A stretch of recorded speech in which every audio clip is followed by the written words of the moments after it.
अस्सलाम वालेकुम, good morning students. आज का जो आपका टॉपिक है 1.4.2 है, जहाँ पे लिखा हुआ है effect of change of pressure, यानी प्रेशर के चेंज करने से क्या इफ़ेक्ट पड़ेगा। यानी जो स्टेट ऑफ मैटर है, लिक्विड है, सॉलिड है, गैसियस है, उन पे प्रेशर का भी इफ़ेक्ट पड़ता है कि नहीं पड़ता है। मीन्स टेम्परेचर का इफ़ेक्ट तो आपने देख लिया है, अब प्रेशर का इफ़ेक्ट आपको देखना है। तो बिल्कुल पड़ता है प्रेशर का इफ़ेक्ट, लेकिन मोस्ट इम्पॉर्टेंट फैक्टर तो टेम्परेचर ही है और सेकंड फैक्टर है प्रेशर।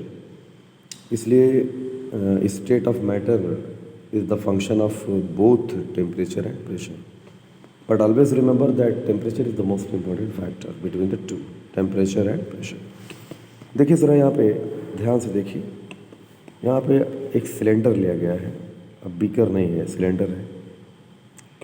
यहाँ पे गैसियस पार्टिकल्स हैं जो रेड स्फीयर्स में है और उनके बीच का जो डिस्टेंस है वो इंटर मॉलिक्यूलर डिस्टेंस है। आपको पता है, ऑलरेडी आप स्टडी कर चुके हैं कि गैसियस स्टेट में पार्टिकल्स के बीच का जो डिस्टेंस होता है काफ़ी हाई होता है, तभी तो गैसियस स्टेट में होते हैं। अब हम क्या करते हैं कि यहाँ पे एक पिस्टन लगा दिया है। ये piston up and down movement कर सकता है और यहाँ पे एक प्रेशर पिस्टन पे लगा दिया गया है और ये प्रेशर आपका P1 है। इसके बारे में लिखा गया है कि ये लो प्रेशर है। तो एक लो प्रेशर पे गैस रखी हुई है। अब हम प्रेशर बढ़ाते हैं, P1 से प्रेशर बढ़ा के P2 कर देते हैं। ज़रा देखिए यहाँ पे देखिए, प्रेशर को जो है P1 से बढ़ा के क्या कर दिया गया है, P2 कर दिया गया है। तो जाहिर सी बात है, अगर आप प्रेशर बढ़ाएंगे तो इसको दबाना पड़ेगा, पिस्टन नीचे की तरफ जाएगी, पिस्टन का जो मूवमेंट होगा वो डाउनवर्ड मूवमेंट होगा। तो यहाँ पे देखिए पिस्टन काफ़ी नीचे चली गई है और अब गैस का वॉल्यूम काफ़ी कम हो चुका है। तो जब हम प्रेशर बढ़ाते हैं तो गैस का वॉल्यूम जो होता है वो घट जाता है, वॉल्यूम कम हो जाता है, क्योंकि प्रेशर और वॉल्यूम में जो रिलेशन होता है वो उल्टा रिलेशन होता है।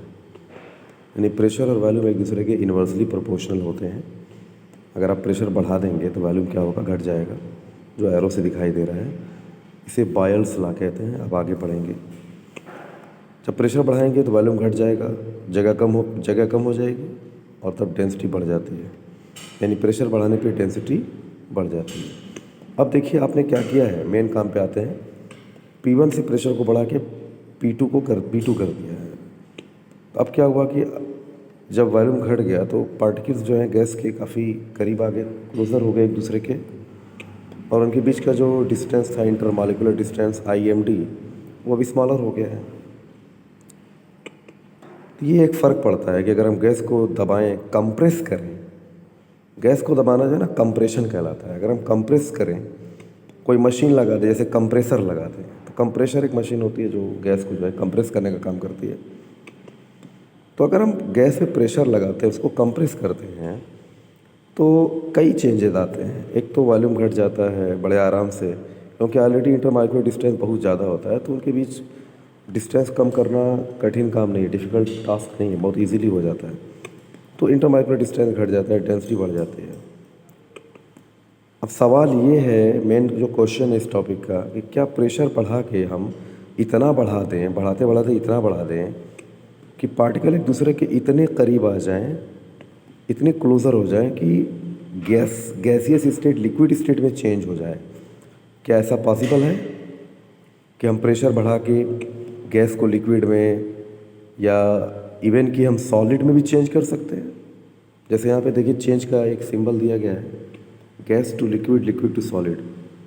देखिए अभी सिंबल से आप समझ सकते हैं कि साइंटिफिकली ये पॉसिबल है कि हम प्रेशर बढ़ा के गैस को लिक्विड में और लिक्विड को सॉलिड में भी चेंज कर सकते हैं। यानी गैस को सॉलिड तक चेंज किया जा सकता है ना, सॉलिडिफाई किया जा सकता है गैस को। तो ये बहुत इम्पोर्टेंट चीज़ है। दूसरी इम्पोर्टेंट चीज़ ये है कि क्या सिर्फ प्रेशर से ऐसा पॉसिबल है? क्या सिर्फ प्रेशर से ही हम किसी भी गैस को लिक्विड में या सॉलिड में चेंज कर सकते हैं? तो आंसर होगा कि नहीं, नो। आप सोचेंगे कि भाई प्रेशर बढ़ाते बढ़ाते बढ़ा देते हैं इतना, बहुत ज़्यादा प्रेशर बढ़ा देंगे तो फिर लिक्विड स्टेट में आ जाएगा, और बढ़ा देंगे सॉलिड स्टेट में आ जाएगा। तो ऐसा नहीं होता है, क्योंकि जब पार्टिकल्स एक दूसरे के बहुत करीब आते हैं तो उनके बीच रिपल्सन लगने लगता है, क्योंकि पार्टिकल्स की अपनी एक काइनेटिक एनर्जी होती है। अभी आपने पिस्टन से पार्टिकल को नीचे की तरफ ढकेला तो इन पार्टिकल्स की काइनेटिक एनर्जी बढ़ गई, क्योंकि एक दूसरे से कॉलिजन ज़्यादा होगा, टक्कर ज़्यादा होगी। तो कॉलिजन बढ़ेगा, टक्कर ज़्यादा होगी, टकराएंगे, स्ट्राइक करेंगे तो इनकी काइनेटिक एनर्जी बढ़ेगी। तो इतना आसान नहीं है। काइनेटिक एनर्जी बढ़ने से जाहिर सी बात है लिक्विड स्टेट में नहीं आएगा, फिर सॉलिड स्टेट में तो बिल्कुल नहीं आएगा। तो सिर्फ प्रेशर एक ऐसा फैक्टर नहीं है जिससे हम किसी गैस को लिक्विड में चेंज कर लें या सॉलिड में। सेकेंड फैक्टर बहुत इंपॉर्टेंट है, वो है टेम्परेचर। तो टेम्परेचर को हमको क्या करना होता है ना, रिड्यूस करना पड़ता है। बिना टेम्परेचर रिड्यूस किए हम किसी भी गैस को लिक्विड या सॉलिड में प्रेशर बढ़ाकर सिर्फ चेंज नहीं कर सकते। लेकिन हम अगर टेम्परेचर रिड्यूस कर देंगे तो हम प्रेशर बढ़ा के किसी भी गैस को लिक्विड में या फिर सॉलिड में चेंज कर सकते हैं। अब वो टेम्परेचर बेहद इम्पॉर्टेंट होता है, और ऐसा टेम्परेचर जिस पर किसी गैस को प्रेशर बढ़ाकर लिक्विड में चेंज किया जाए, उसका लिक्विफैक्शन कर दिया जाए। देखिए, गैस को लिक्विफाई करना, उसको लिक्विड स्टेट में चेंज करना लिक्विफैक्शन कहलाता है। तो ऐसा टेम्परेचर जिस टेम्परेचर पर प्रेशर बढ़ाकर किसी गैस को लिक्विड स्टेट में चेंज कर दिया जाए, यानी गैस से लिक्विड स्टेट में चेंज कर दिया जाए, ऐसे टेम्परेचर को हम कहते हैं क्रिटिकल टेम्परेचर। तो क्रिटिकल टेम्परेचर, मैंने यहाँ पे एक बॉक्स बनाया हुआ, लिखा हुआ है क्रिटिकल टेम्परेचर। तो क्रिटिकल टेम्परेचर स्टेट चेंज के लिए होता है। जैसे critical temperature gas to liquid के लिए अलग होगा, है ना, लिक्विड टू गैस के लिए, लिक्विड टू सॉलिड के लिए अलग होगा। Critical temperature direct from gas to solid अलग होगा। इसका मैं एग्जांपल में आपको देने वाला हूँ। तो ये बात हमेशा याद रखिएगा कि without decreasing temperature we can not change any gas into either liquid और सॉलिड। यानी कि बिना जो है टेम्परेचर रिड्यूस किए हम किसी भी गैस को लिक्विड या सॉलिड में चेंज नहीं कर सकते। और जिस टेम्परेचर पे, जिस कम से कम टेम्परेचर पे, जिस मिनिमम टेम्परेचर पे हम किसी गैस को प्रेशर बढ़ाकर लिक्विड स्टेट या सॉलिड स्टेट में चेंज करते हैं, such minimum temperature is called critical temperature. तो ऐसा टेम्परेचर जिस पर कोई गैस लिक्विड या सॉलिड में चेंज हो जाता है उसे हम क्रिटिकल टेम्परेचर कहते हैं। मैंने एग्जांपल दिए हुए हैं यहाँ पे। जैसे पहली गैस CO2 है। CO2 को अगर आप गैस से लिक्विड स्टेट में ले जाना चाहते हैं, यानी लिक्विफाई करना चाहते हैं, तो इसके लिए कोई ज़्यादा मेहनत नहीं करनी पड़ेगी आपको।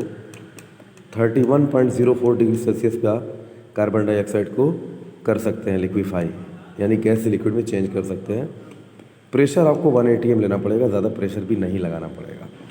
तो 1 atm प्रेशर और इतने टेम्परेचर पे carbon dioxide gas liquid state में चेंज हो जाती है, यानी लिक्विफाइड हो जाती है, उसका लिक्विफैक्शन हो जाता है। लेकिन अगर आप कार्बन डाइऑक्साइड को सॉलिड स्टेट में ले जाना चाहते हैं तब आपको और लो टेम्परेचर करना पड़ेगा, क्योंकि लो टेम्परेचर करोगे तो मॉलिक्यूल्स की काइनेटिक एनर्जी और कम हो जाएगी, जिससे लिक्विड स्टेट से सब्सटेंस सॉलिड स्टेट में चेंज हो जाएगा। इसीलिए कार्बन डाइऑक्साइड का 2 क्रिटिकल टेम्परेचर मैंने मेंशन किया है। एक क्रिटिकल टेम्परेचर है फ्रॉम गैस टू लिक्विड और दूसरा क्रिटिकल टेम्परेचर है फ्रॉम गैस टू सॉलिड। तो अगर आप डायरेक्ट गैस से सॉलिड में चेंज करना चाहते हैं तो आपको बहुत ही लो टेम्परेचर -78.5 डिग्री सेल्सियस लेना पड़ेगा। अगर इस टेम्परेचर पे आप 1 atm प्रेशर भी ले लेते हैं तो CO2 डायरेक्ट गैस से सॉलिड स्टेट में चेंज हो जाएगी।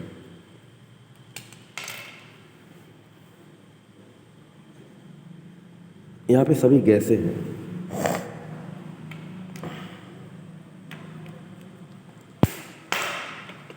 इसी तरह से नाइट्रोजन गैस को अगर आप लिक्विफाई करना चाहते हैं, लिक्विड स्टेट में चेंज करना चाहते हैं, तो आपको नाइट्रोजन गैस को सबसे पहले ठंडा करना पड़ेगा, कूल करना पड़ेगा।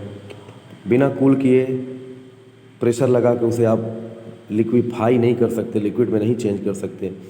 तो किस टेम्परेचर तक कूल करना पड़ेगा भाई? ये टेम्परेचर है -146.9 डिग्री सेल्सियस, -146.9 डिग्री सेल्सियस। इतना लो ले जाना पड़ेगा, यानी 0 से आप इतना लो ले जाएंगे। तो ये है आपका critical temperature of nitrogen for liquid, यानी गैसियस स्टेट से लिक्विड स्टेट में चेंज करने के लिए 1 atm प्रेशर पे आपको नाइट्रोजन का क्रिटिकल टेम्परेचर -146 डिग्री सेल्सियस लेना पड़ेगा। इसी तरह से ऑक्सीजन को अगर आप लिक्विफाई करना चाहते हैं तो इसके लिए -118.6 डिग्री सेल्सियस लेना पड़ेगा। तो ओवरऑल मेरे कहने का मतलब ये है कि pressure is not only responsible for the state change, the another factor is very important, that is temperature. Without temperature reduction, without reducing the temperature, we cannot change the gaseous state of the matter into either liquid or solid state. If we want to change the gaseous state of the substance into the liquid or solid state, we must take a minimum temperature for different gases. That temperature is called critical temperature. This is of two types: critical temperature for gas to liquid, critical temperature for gas to solid. मैंने एक example carbon dioxide के लिए दोनों temperature mention किया है, लेकिन nitrogen और oxygen के लिए सिर्फ लिक्विड तक ही मेंशन किया है, क्योंकि सॉलिड में ले जाने के लिए बहुत ही लो टेम्परेचर लेना पड़ेगा, जो कि उतना कम टेम्परेचर पॉसिबल जल्दी होता नहीं है। तो ये आप याद रखिएगा। ये इफेक्ट ऑफ प्रेशर मैंने आपको एक छोटा सा टॉपिक है 9th क्लास में बता दिया है। यहाँ पे लिक्विफैक्शन का मतलब है गैसियस स्टेट से लिक्विड स्टेट में चेंज होना, उसे कंडेंसेशन भी कहते हैं। यहाँ पे डिफरेंट स्टेट चेंजेस दिए हुए हैं। यहाँ पे लिखा हुआ है change of different state is the function of temperature and pressure. मैंने अभी आपको बताया कि टेम्परेचर और प्रेशर दो इंपॉर्टेंट फैक्टर्स होते हैं जो किसी भी सब्सटेंस के स्टेट के लिए रिस्पॉन्सिबल होते हैं। इनको चेंज किया जाएगा तो स्टेट चेंज हो जाएगा। जैसे सॉलिड है, सॉलिड को अगर गरमाया जाएगा तो उसका फ्यूज़न हो जाता है और लिक्विड में चेंज हो जाता है। अगर लिक्विड को ठंडा करोगे, कूल करोगे तो सॉलिड में चेंज जाएगा, उससे सॉलिडिफिकेशन कहते हैं। सॉलिड को अगर आप गैस में डायरेक्ट चेंज कर देंगे तो उसे हम सब्लिमेशन कहते हैं। इसके लिए गरमाना पड़ेगा, हीट करना पड़ेगा। गैस से सॉलिड में चेंज करते हैं तो भी सब्लिमेशन ही कहलाता है। इसके लिए आपको कूल करना पड़ेगा। तो ये हमेशा याद रखिए कि change of solid state to gaseous state और gaseous state to solid state both is sublimation. बहुत सी एस चंद की बुक किताब में, फला किताब, ढेगा किताब में दूसरे टर्म लिखे रहते हैं। अगर आप कहीं एंट्रेंस एग्जामिनेशन में बैठेंगे तो आप क्वेश्चन गलत कर देंगे। इसलिए एनसीईआरटी की जो लाइंस होती हैं वही सबसे इम्पोर्टेंट होती हैं और वहीं से क्वेश्चन सही या गलत हो सकते हैं। इसलिए आप एनसीईआरटी के टर्म्स पे ज़्यादा ध्यान दीजिए। और दुनिया भर का क्रिस्टलाइजेशन और ये वो फला ढेगा मुझे भी आता है, लेकिन मैं उसे यूज़ नहीं कर सकता क्योंकि एनसीईआरटी बाउंड एक टीचर हूँ, एनसीईआरटी बेस्ड ही पढ़ाना पसंद करता हूँ मैं। अब देखिए, लिक्विड को अगर आप गरमाएंगे तो गैसियस स्टेट में चेंज होगा, प्रोसेस को वाइपोराइजेशन कहते हैं। और गैस को अगर आप ठंडा करेंगे तो लिक्विड में चेंज होगी, जिसे कंडेंसेशन कहते हैं। इसके लिए कंडेंसेशन के लिए एक नया टर्म मैंने यूज़ यहाँ पे किया है, लिक्विफैक्शन, जो पीछे मैं दिखा चुका हूँ। तो I hope that you can understand very well that what is the effect of pressure upon the state of matter. Thank you.